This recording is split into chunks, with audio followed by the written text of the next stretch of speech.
Okay, so we are going to talk about two different ways to design experiments today. And the two methods of experimental design are called a block design and then a matched pairs design. And just so you know, a matched pairs design is actually kind of a variation on a block design.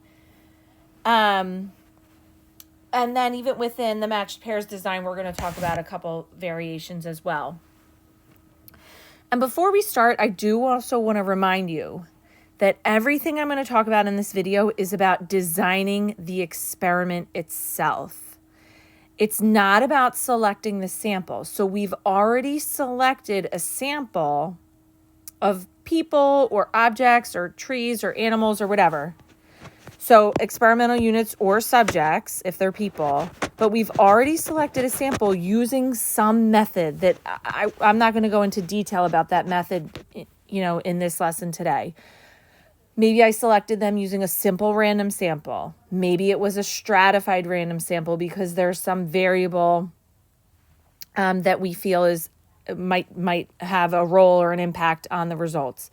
Maybe it was a cluster or a multi-stage sampling method because maybe my population is so big and something else like an SRS would be too hard. Maybe it was just a convenience sample. Maybe it was a voluntary response sample. I don't know the method, but my point is this. I picked that sample via some other method. Now I have the sample of however many people or experimental units. Now I'm going to design the experiment, okay? So with that being said, let's start talking about a block design. So again, I'm going to preface this by saying, do not get this confused with stratified random sampling. That's a sampling method. This is a design of an experiment. A block is a group of experimental units that are known before the experiment to be similar in some way that is expected to systematically influence the response of the treatments. To the treatments. So kind of a similar idea with like a stratified random sample or like a strata, except for, again, stratified random sampling is how do I get the sample? A block design, is how do I design the experiment? So basically, what I do in a block design is I think of it as essentially running like two little, or however many blocks there are, however many blocks there are, that many little experiments within an experiment. So for example, if I'm doing an experiment about on like some type of weight loss drug, well, I know a big factor that influences weight loss is gender. So maybe I would block by gender, and essentially I would do like a little experiment within an experiment with just the men. And then I would do a little experiment within the women block. So men block, women block. And then I'm going to kind of combine my results and say, okay, so maybe this weight loss drug is better for men and maybe the other one is better for women, but overall, which one's better? So I can kind of draw a conclusion for men, for women, and then for overall. So again, this is kind of allowing us to account for the variation in the response that's due to, in this case that I just explained, gender, the blocking variable. So what's the purpose for forming blocks? I want to be able to find convincing evidence that one treatment is more effective than the other. In other words, I want to prove my hypothesis, right? Okay, so let's jump into an example. So we are going to determine if a new type of keyboard, we'll call it keyboard A, is easier to use than a traditional keyboard, we'll call it keyboard B, and therefore improves typing speed. Identify a confounding variable. If I gave you enough time, you should be able to come up with a bunch of confounding variables. Okay, but in this case, what I decided to talk about is whether or not people have experience with using a smartphone. So here's my diagram. I revealed it a little sooner than I meant to. I'm sorry. But here's my diagram for the block design. So in other words, my confounding variable is, My confounding variable is do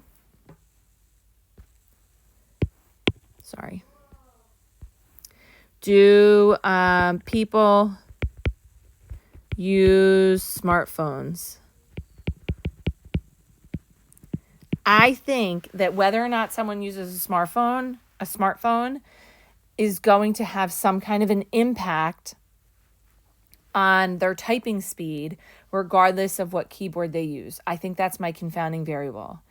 So I am going to reiterate that I selected a sample via some method. I don't know what method I used. In this case, it could have been an SRS. It could have been a stratified random sample. It could have been a cluster sample. It could have been a convenience sample. But somehow I got these 10 volunteers. And then I'm going to block these volunteers according to this variable that I just identified. So do they use smartphones, yes or no? And notice, this is the important part. Assignment to blocks is not random. It's not random at all. So I take my 10 volunteers. Oh, you know what? I changed what I said before. I'm sorry. If these are 10 volunteers, my sampling method was voluntary response, right? So I take my 10 volunteers and I divide them up into two groups. These 4 people use smartphones and these 4 or 6 do not, right? So then you can kind of see what I mean about like a little experiment within an experiment. If I look just here at this red part that I circled and I ignore the rest, that's a completely randomized design just within the smartphone users. So essentially, I'm taking my smartphone users, I'm going to randomly assign them into two groups. One group is going to use keyboard A, one group is going to use keyboard 2. Notice I'm specific about how many people are in the groups. And then I'm going to compare the typing speed between the two groups. Then I'm going to take my non-smartphone users. Now I have 6 people in this group, and I'm going to randomly assign them into two groups, keyboard A, keyboard B, compare the typing speed. So maybe I say, and I don't know, but maybe I say, oh, look, for the smartphone users, keyboard A was better, but for the non-smartphone users, keyboard B was better. And then what I can do is I can combine all the results and say, but overall, maybe A is the winner or whatever. So again, I'm blocking by this confounding variable, and then I essentially do like completely randomized designs within each here. Okay, so that's a block design. Matched pairs. A matched pairs is basically a block design in which we have 2 different blocks. So there's going to be 2 variations on matched pairs. And before I get into it, I want to give you this example. I think this is the easiest one and I'll diagram this experiment for you in just a second. But think about this experiment. Think about the experiment in which I want to know who has better mac and cheese, Panera or Chick-fil-A. Would it make sense for me to say, all right, let me get my sample of 100 people. You 50 people, you go eat Panera. You 50 people, you go eat Chick-fil-A mac and cheese, right? And then everyone rank or rate these mac and cheeses. And then who has the higher rating? I mean, that would be great, I guess. It would be okay. But here's the problem. The big confounding variable is that each individual person has like varying tastes, you know? Like maybe I'm like a glass half full kind of person. So maybe no matter which mac and cheese I taste, I'm always like, it's all right. Or maybe I'm the opposite. And I'm like, ooh, I love eating. Food's yummy. So no matter which mac and cheese I eat, I'm going to rank them higher. The whole idea in like something like a taste test, for example, is I want to know what people prefer. And I can only really get your preference is if you try both and then pick. So really what I want to have happen is I try the Chick-fil-A mac and cheese, I try the Panera mac and cheese, I pick which one I like better. You try the Chick-fil-A, you try the Panera, you pick which one better. The next person does the same thing and over and over and over. And then I want to know, what do most people pick? Okay, so what I'm describing right now is this second scenario.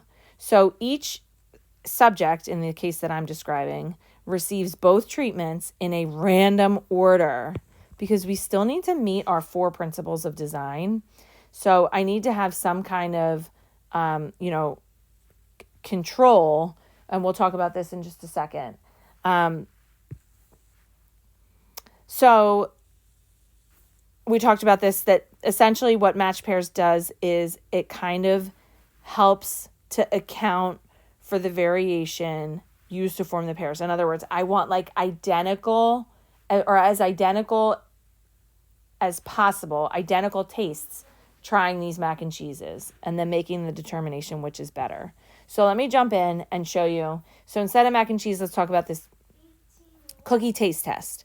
So I want to know if students prefer my chocolate chip cookies or Mr. Brody's. Obviously mine, but let's just go with it. So we're going to design a matched pairs experiment with 20 students. So remember, my objective is that I want all these 20 students to try both chocolate chip cookies and to decide which one's better. I'm going to show you this diagram and then we'll talk through the 4 principles quickly and how they're met. I take my 20 students and I'm randomly assigning them into 2 groups, okay? So how am I randomly assigning them? Just like I have been. I label each student with a different 2-digit number. I go to my table of random digits. I pick out 2-digit numbers, and I need the first 10 unique 2-digit numbers between 0, 1, and 20. They're going to go to group 1, everyone else to group 2, right? So that's nothing new. Now, what is group 1 doing? So group 1, I'm just going to focus on group 1 for a second, but group 1 is first going to try Mrs. Chang's chocolate chip cookies, then they're going to try Mr. Brody's, and then they're going to decide which one's better. Group 2, I'm down here on the bottom, they're going to do the opposite. They're going to try Mr. Brody's, then Miss Chang's, and then decide which one's the opposite. So why this? Like, why do I have to like switch the order? Or why should some people try one first and some people try the other first? Well, one of the confounding variables could be, people prefer, like, if they're really hungry, they're going to probably prefer the one that they eat first. Or I could think of it the other way, and maybe there's theories about, like, the last thing, you always remember the last thing you hear, or you always like the last thing that you eat, So maybe people tend to prefer the second thing that they eat. So to kind of reduce the effect of that confounding variable, I alternate. Some people try Miss Chang's first, some people try Mr. Brody's first, right? So that's one way that I'm using control here. Randomization, I'm randomly assigning the students in this case to the 2 different groups, right? Comparison, I'm comparing Miss Chang's recipe to Mr. Brody's recipe. So I'm comparing the 2 treatments. And what did I forget? Oh, replication. So I have 20 total students in this experiment, 10 having Miss Chang's first, then Mr. Brody's, and then 10 having Mr. Brody's and then Miss Chang's. So this is an example of a matched pairs, and I call it option number 2, but it doesn't matter that's not really an official name. Just there's 2 options. I'm going to show you the first option now. So this would be ideal when everyone tries both cookies. But in some cases, not everyone can do both treatments. And even go back to something like weight loss, that the example that I was talking about before. If I'm trying to test out 2 different weight loss drugs, if I take one drug for like a month, it wouldn't make sense for me to take this other drug for a second month because my weight was already kind of like influenced by that first drug. So it doesn't make sense for me to take both, right? So that's when we do kind of like, we'll call it option 1. So in this case, I can't really, for whatever reason, I can't get each experimental unit to do both treatments. So what do I want? Here's my best case scenario is that I would want like identical twins. In this case, I have a new exercise program that I want to test out. I want to know if it's better than CrossFit and gaining muscle. So best case scenario, if I had identical twins, or even better than that, even better, if I had clones, if I could take myself and clone myself, and, one of me does the new program and one of me does CrossFit for a month or whatever it is, and then I determine, I'm trying to measure, gaining muscle mass. So then I determine like how much muscle mass was gained between me and my clone. And then I have like a whole bunch of clones. That would be best case scenario. Well, we can't clone each other yet. So second, best scenario would be like identical twins. Most people don't have an identical twin. So what do we do instead? We take our subjects. In this case, maybe I have 20 adult females. And I'm going to kind of like make, and I'm using air quotes, like make identical twins as best I can. Meaning, I'm going to take these 20 females and I'm going to pair them up. I'm going to pair them up in as similar ways as I can. So thinking about like what affects muscle mass and when I exercise, like what are the confounding variables in this situation? Age, weight, your initial weight to begin with, your height, your build, your diet, maybe your current muscle mass, previous exercise experience, maybe genetics, all these things. So I'm going to take my 20 females and I'm going to pair them up. So essentially, think of it this way, like I have 10 identical pairs. I'm trying to kind of make like 10 sets of identical twins, right? As much as possible. So then what I'm going to do is I'm going to randomly assign one person from each pair. So if person A and person B, these are like my pairs that I made. So these two people are as similar as possible. I want one of these people, to get treatment 1, and I would want the other one to get treatment 2, right? But I still have to make sure I'm meeting my 4 principles of design, and I have to make sure that I assign those treatments randomly. So my random assignment is within each pair. I assign each female as odd or even, go to a table of random digits, pick one digit at a time. If it's an odd number, I'm going to put the odd person to group 1. If it's even or 0, I'm going to put the even person to group that should say 1, to group 1. So basically, I'm randomly assigning one of these people to group 1, and then the other person is going to group 2. So what do I have? I now have 2 groups, and think about like these 10 females. Each of these 10 females in group 1 was paired up and is identical as I can get them to be to each of these 10 females in group 2. So it's kind of like, again, it's not really, but I'm going to try and make it as much as I can like I have like clones. Like group 1 is a clone of group 2, right? That's not really possible, but I'm trying to get it as close as I can. And then what happens? So one of the groups gets the CrossFit treatment, one of the groups gets the other new program, and then I compare the results. I determine which group gained more muscle mass. So we'll talk about this a little bit more as we go through, but what I would do if A and B were my original pairing, let's say person B ended here and person A ended up here, I would compare the muscle mass between like these two people, A and B. And then if C and D, if they were the identical pairs and C was here and D was here, I would compare the muscle mass between C and D. And then within those 10 pairs, I would determine which group or which treatment helped to develop more muscle mass. Okay, so that is it.